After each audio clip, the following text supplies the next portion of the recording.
Halo anak-anak yang terkasih, salam jumpa kembali dengan saya. Bagaimana kabar kalian? Semoga anak-anakku di rumah senantiasa sehat, bahagia, dan dalam lindungan Tuhan. Anak-anak yang terkasih, hari ini kita akan belajar tema 7, perkembangan teknologi. Subtema yang pertama, perkembangan teknologi produksi pangan. Sudah siapkah untuk belajar hari ini? Iya, baik.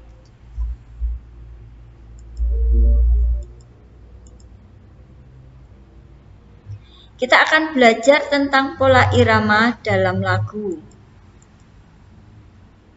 Nah, saat menyanyikan lagu, kita dapat merasakan irama yang ditandai dengan ketukan yang teratur. Kita juga dapat mendengarkan panjang pendek bunyi pada setiap syair lagu yang kita nyanyikan. Ketukan yang teratur dan panjang pendek bunyi tersebut membentuk pola irama.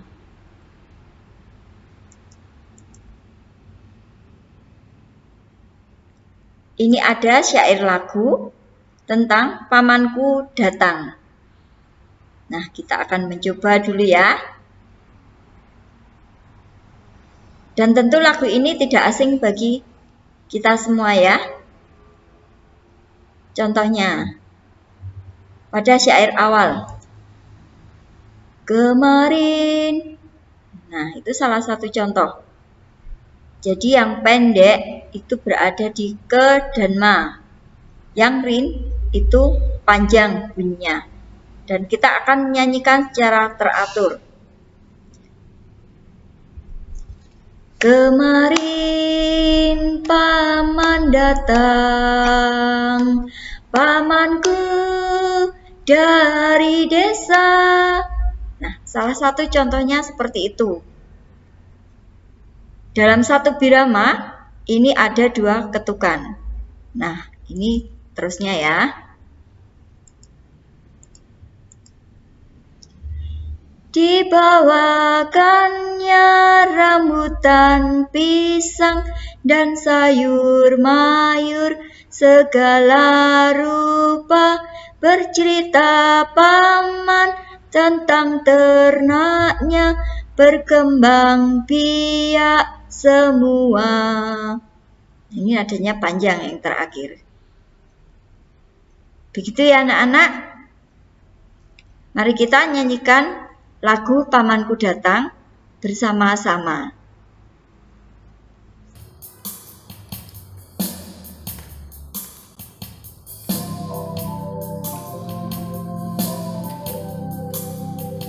Kemarin paman datang, pamanku dari desa, dibawakannya rambutan pisang dan sayur mayur segala rupa, bercerita paman tentang ternaknya, berkembang biak semua.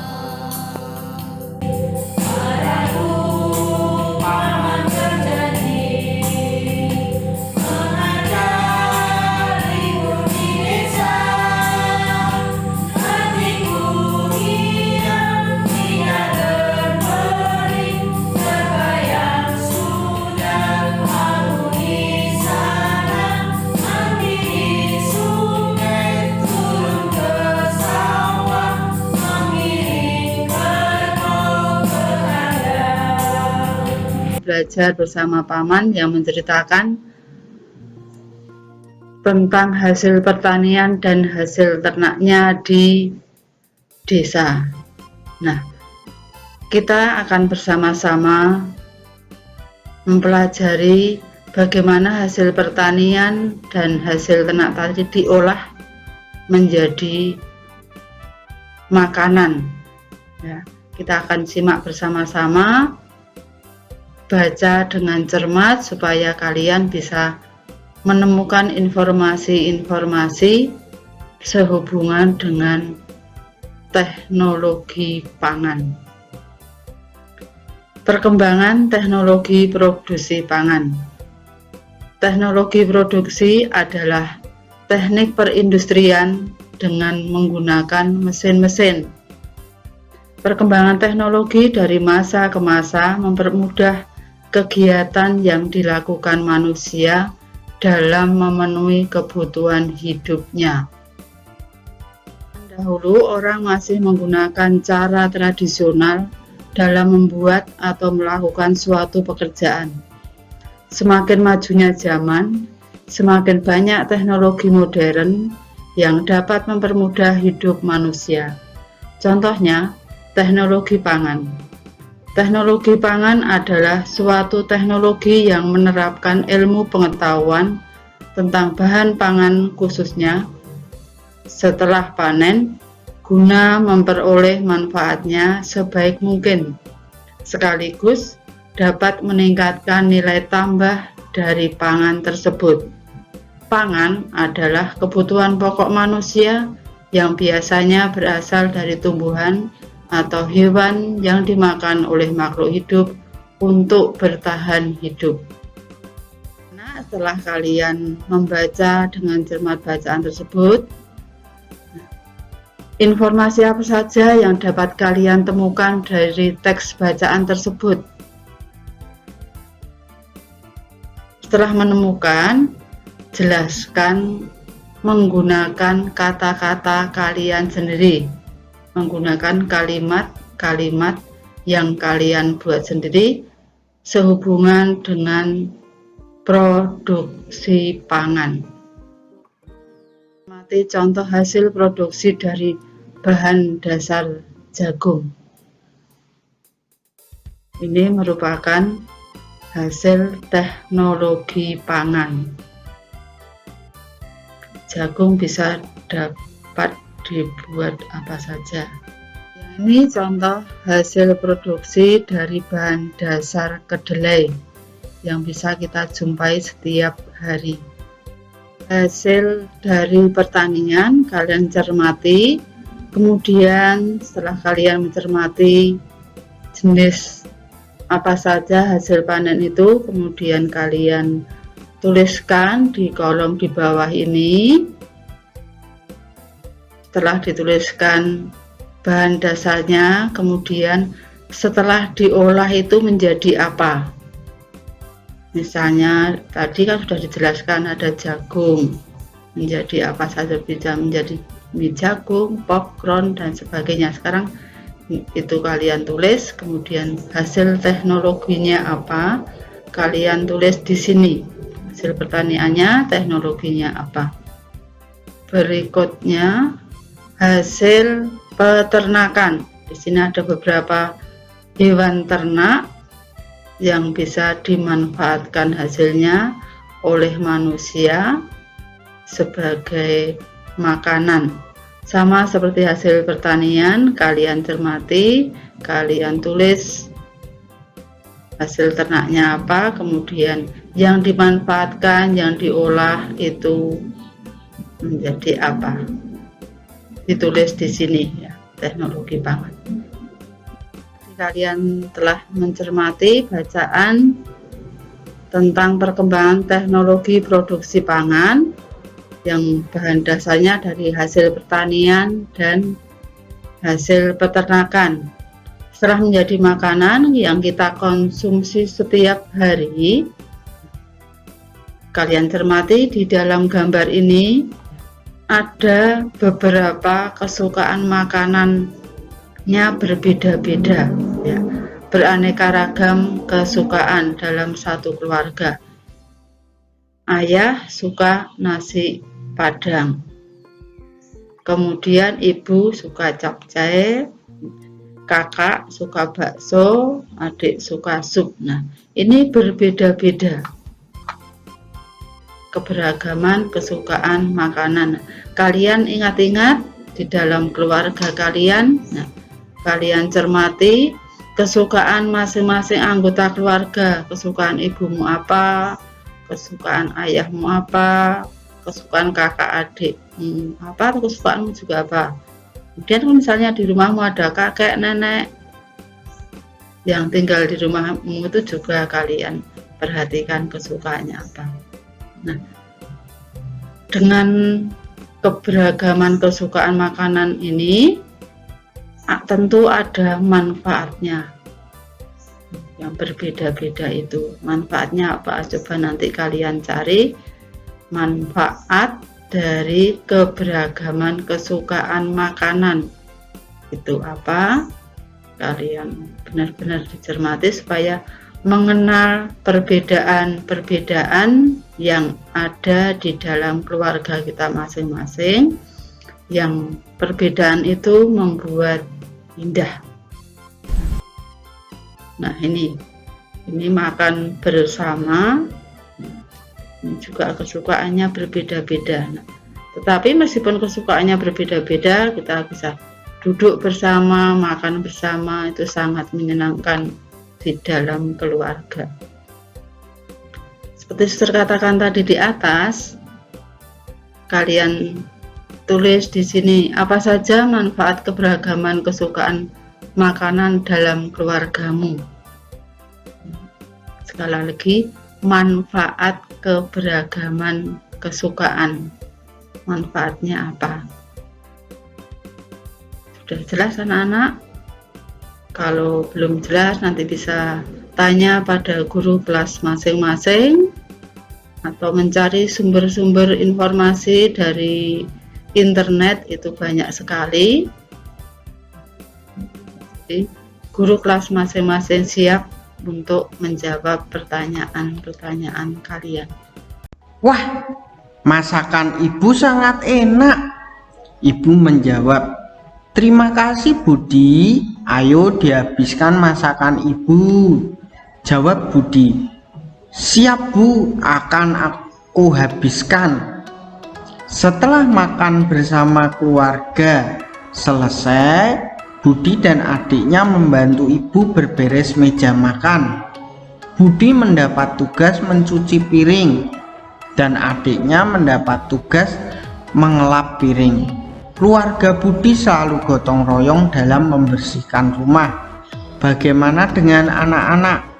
Apakah keluarga anak-anak juga saling gotong royong dalam membersihkan rumah? Setelah Budi selesai membantu berberes rumah, Budi mengajak ayah untuk bermain catur bersama.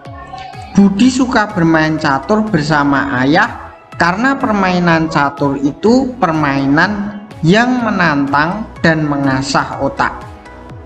Papan catur berbentuk persegi dengan permukaan digambar persegi dengan diwarnai berbeda, ada yang putih dengan warna hitam, ada juga yang biru dengan abu-abu. Berapa luas permukaan papan catur dalam satuan persegi, anak-anak? Siapa yang tahu? Menentukan luas bangun datar dengan satuan tak baku. Luas bangun datar adalah bidang yang dibatasi oleh sisi-sisi permukaan bangun datar. Luas suatu bangun datar dapat dihitung menggunakan satuan tak baku, misalnya persegi. Coba perhatikan contoh di bawah ini. Gambar pertama ada sebuah persegi dengan luas berapa persegi satuan. Nah, dapat kita hitung ada berapa persegi satuannya. 1, 2, 3, 4, 5, 6, 7, 8, 9. Maka luas bangun persegi A ini ada 9 satuan. Jelas anak-anak? Ya. Kemudian contoh yang kedua, ada sebuah persegi panjang yang dibagi menjadi beberapa satuan. Coba kita hitung dari atas, 1, 2, 3, 4, 5. Ke bawah 1, 2, 3. Jadi berapa anak-anak? 5 dikali 3. Iya betul, 15 persegi satuan. Jelas anak-anak? Tentukan luas bangun datar berikut ini. Siapa yang bisa anak-anak? Berapa luas bangun datar yang ada di layar tersebut? Ya, luas bangun datarnya yaitu 10 persegi satuan. Coba kita hitung bersama-sama. 1, 2, 3, 4, 5, 6, 7, 8, 9, 10. Jadi luas bangun datar yang ada di layar ini yaitu 10 persegi satuan. Jelas anak-anak? Menentukan luas bangun datar dengan satuan tak baku yang kedua. Perhatikan kedua gambar berikut. Gambar A, luas persegi panjang sama dengan 8 persegi satuan. Gambar B, luas persegi panjang sama dengan 16 segitiga satuan. Bangun manakah yang lebih besar? Kedua bangun di atas sama besar, karena luas 1 persegi satuan sama dengan 2 segitiga satuan. Jelas anak-anak?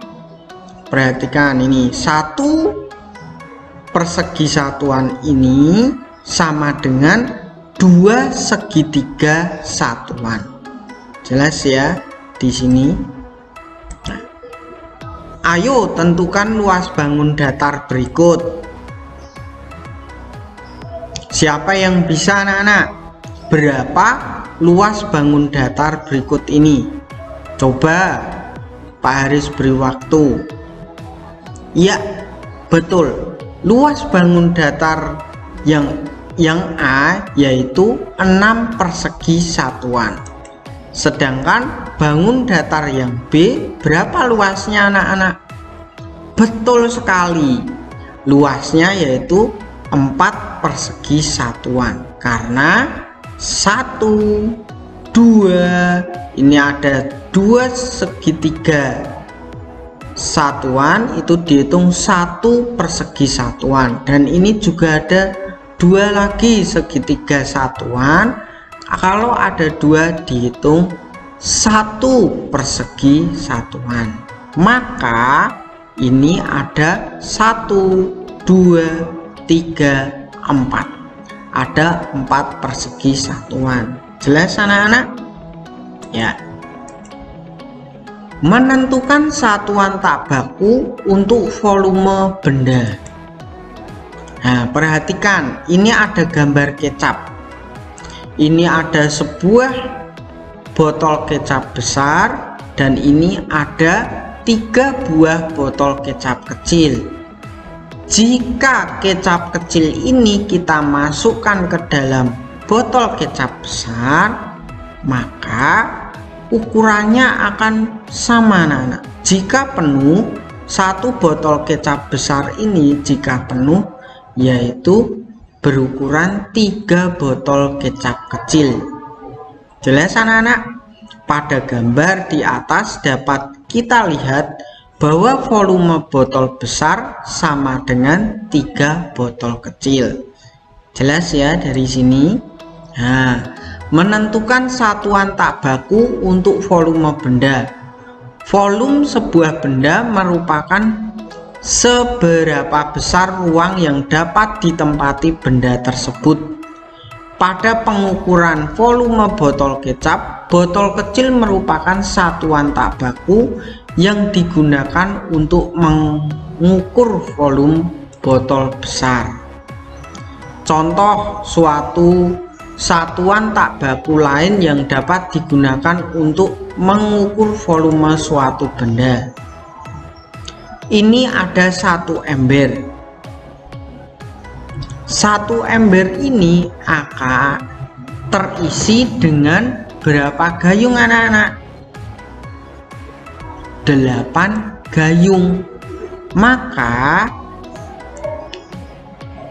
satu ember ini dapat penuh terisi jika kita mengisi dengan 8 gayung. Kemudian satuan volume yang digunakan adalah gelas.